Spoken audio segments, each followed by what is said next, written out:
To get things started, let's take a look at rights. The pro-gay marriage argument of equal rights is one that gets pulled almost every time. But as James Skillen of cpjustice.org states, those who now argue that same-sex couples should be included as a matter of civil rights with the legal definition of marriage are appealing to the constitutional principles of equal protection and equal treatment. But this is entirely inappropriate for making the case for same-sex marriages. To argue that the Constitution guarantees equal treatment to all citizens, both men and women, do not say anything about what constitutes marriage, or a friendship, or a business enterprise, or a university, or a family. If the case be equal rights, then shouldn't polygamists be able to wed, or allow incestuous relationships to get marriage license, since it's supposed to be equal rights? The unfairness of it is that same-sex marriages are legal in some states, but other types of marriages are not. You can't just make an exception for one group and not the other. Now that you know the equal rights claim is not so equal, let's talk about procreation. Marriage is not only a binding contract of two people, it's also a means of reproduction.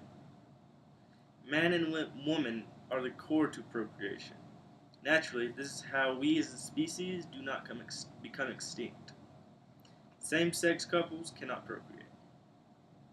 To state the argument that homosexuals and heterosexuals are equal is unjust, being that one is essential for life and the other one isn't.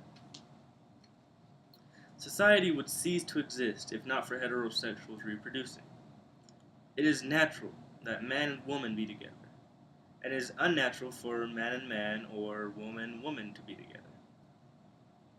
According to Margaret Somerville, professor at McGill University, marriage is and has been for millennia the institution that forms up and holds for society the cultural and social values and symbols related to procreation.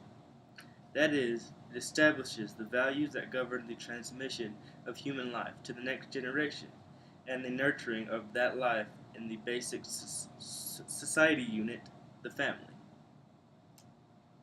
The rights claim and problem with procreation have been established. Let's move on to the redefining of marriage. Marriage has long been a special and sacred institution, one of man and one of woman, which has always been the norm.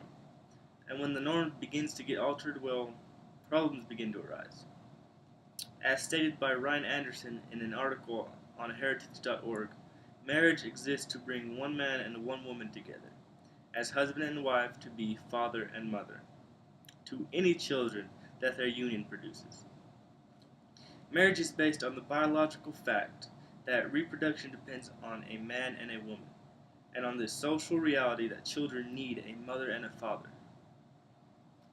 Gay marriage destroys the institution of marriage, as it takes away the foundation of sexual complementarity. This sexual complementarity is what drives marriages and many things that go along with marriage. According to Andrew Goddard, in an article in Fulcrum, marriage no longer has a unique and special status, socially and legally. This uniqueness of marriage is getting stripped away because of the legality of same-sex marriages, and this redefinition of marriage is rubbing many people the wrong way.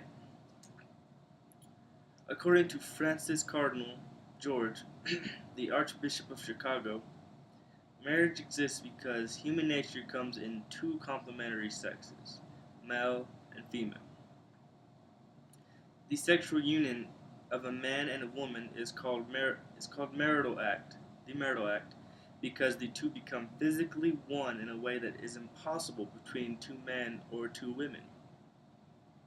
Same-sex marriage will always be out of the norm and unnatural, no matter how you look at it.